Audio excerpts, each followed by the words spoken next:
picture this, like a sunny afternoon. Kids are playing in the park. It's it just screams joy, Yeah. right?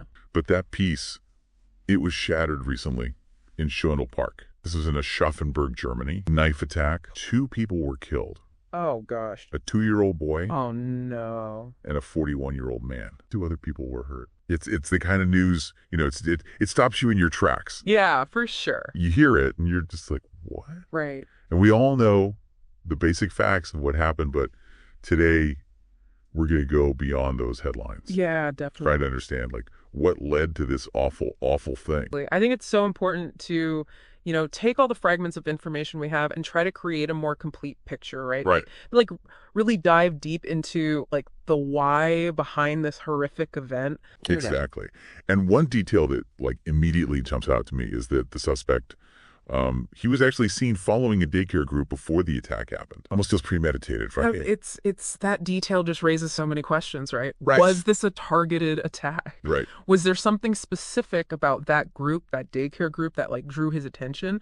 Or was it, as you said, a sign of premeditation? He was actively looking for victims. Yeah, exactly. And then after the attack, he tried to escape along some train tracks nearby. Hmm. And that actually caused a disruption in the train service. Oh, wow. So you got to think about the flight response, right?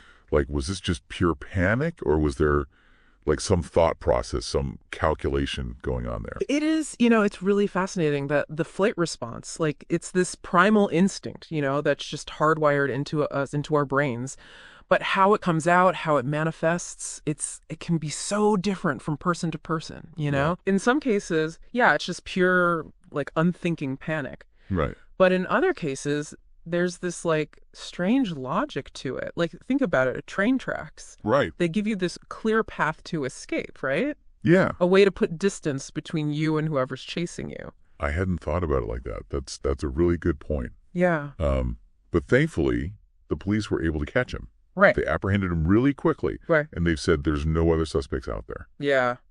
And that swift action in these kind of situations, it's critical, right? It's not just about catching the suspect. It's about getting that feeling of safety and control back. Right. It sends that message that, no, we're not tolerating this. This is not okay. Right. Absolutely. Now, there's still some things we don't know about this case. Oh, okay.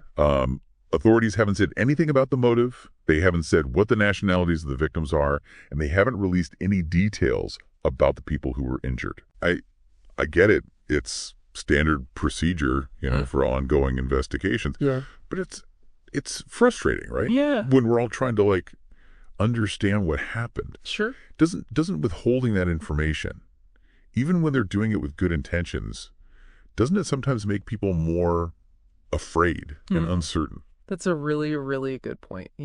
It's this delicate balance, because protecting the investigation, of course, that's going to be the most important thing. Right.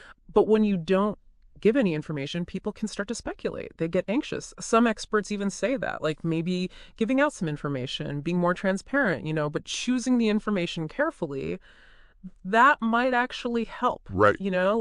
Make people less afraid, and maybe even get some people to come forward, people who might have seen something, Yeah. Like witnesses. Yeah. Right. It's like a puzzle. Yeah. Right. We're missing pieces. And this attack, it happened at a time when, there have been other violent incidents in Germany. Right. Like that car ramming into a Christmas market in Magdeburg. Yeah. Yeah. Last December.